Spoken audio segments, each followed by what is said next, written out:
Welcome to Sharma unique classes. Class 10th से chapter number 11 जिसका नाम है वृत्तों से संबंधित क्षेत्रफल। वृत्तों से संबंधित क्षेत्रफल के बारे में पहले पढ़ेंगे अपन। इसका बेसिक नॉलेज लेंगे कि वृत्तों से संबंधित क्षेत्रफल क्या होता है। देखिए आप इसके बारे में तो जानते ही होंगे। इसे क्या कहते हैं? वृत्त कहते हैं।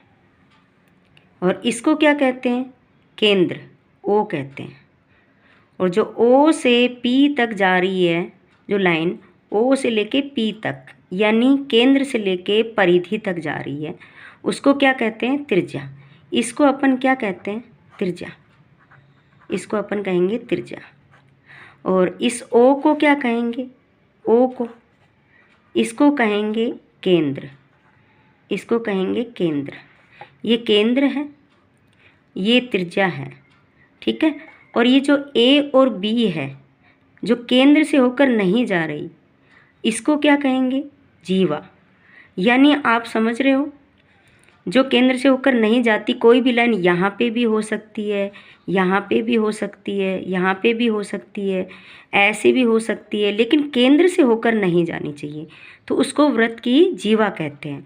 अब अपन एक एक बारे में इसके बारे में टॉपिक के बारे में पढ़ेंगे। देखो जैसे वृत्त, अगर आपको वृत्त की परिभाषा पूछ ले तो सिस्टोमेटिक, तो आप क्या लिखोगे? वृत्त एक ऐसे बिंदु का बिंदु पथ है। एक बिंदु पथ, ये बिंदुओं से बना बिंदु पथ है। ये ऐसे बिंदु जोड़े हुए हैं सारे, बिंदु पथ है जो समतल में एक नियत बिंदु से सदैव समान दूरी पर रहता है। यानी अपन ने केंद्र से और यहाँ प्रकार खोला और ऐसे घुमाया तो एक सेम दूरी पर, सेम जैसे 5 त्रिज्या ली तो 5 सेंटीमीटर की ही सारा गोला बनेगा। त्रिज्या अभी बताया, जैसे सिंपल भाषा में तो आप देख लो, ओ पी तक हो गई, ओ क्यू तक हो गई, और भी हो सकती, यहाँ पे भी हो सकती, यहाँ पे भी हो सकती, यहाँ पे भी, सब जगह खींच सकते हो आप। त्रिज्या वह रेखाखंड जो वृत्त के केंद्र ओ से परिधि तक जाती है, ठीक है। उसके बाद में है परिधि। परिधि क्या होती है? जैसे वृत्त का एक चक्कर लगाने पर तय की गई दूरी को वृत्त की परिधि या परिमाप कहते हैं। अब आपने वृत्त के, जैसे आप गांव में खेत में गोलाकार खेत होते हैं, चारों तरफ अपन बाड़ लगाते हैं उसके, तो वो वृत्त की क्या हो गई? परिधि हो गई। परिधि पर ही तो बाड़ लगाते हैं, कांटे लगाते हैं ताकि कोई गाय वगैरह ये घुस नहीं जाए उसके अंदर, ठीक है। अब उसके पास में आपको जैसे मैं जीवा बता चुकी हूँ। जीवा क्या होती है? जीवा क्या हो गई?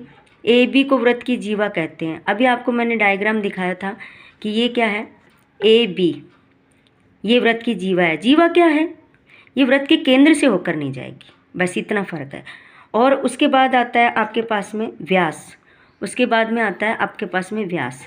देखो ये व्यास है। व्यास की परिभाषा क्या होती है? पी को केंद्र से गुजारते हुए क्यू तक ले जाया गया, अर्थात व्यास तभी कहलाएगा जब रेखाखंड केंद्र से होकर जाएगी। यदि रेखाखंड केंद्र से होकर नहीं जाएगी तो जीवा कहलाएगी, ठीक है। अब आप इस डायग्राम में अच्छे से समझ लो, ये गोल है, ये वृत्त की परिधि कहलाती है। गोल क्या कहलाती है? ये वृत्त की परिधि कहलाती है। परिधि, बाउंड्री जो हो गई, ये परिमाप कहलाती है या परिधि कहलाती है। ओ केंद्र कहलाता है, ओ पी इसकी त्रिज्या कहलाती है, इसको आर से लिखते हैं, ठीक है। और क्यू पी जो वृत्त के केंद्र से होकर गुजरती है उसको व्यास कहते हैं। यानी जो आपका व्यास हो गया ना, वो त्रिज्या का डबल होगा, 2r होगा, r का डबल। यानी r मान लो मैं 5 सेंटीमीटर दे दी तो व्यास कितना होगा इसका? 10 सेमी, ठीक है। ये ऐसे हो गया। अब उसके बाद में आपके पास ये छोटे छोटे फॉर्मूले होते हैं। जैसे आपके पास में हो गया वृत्त का क्षेत्रफल। क्षेत्रफल क्या होता है?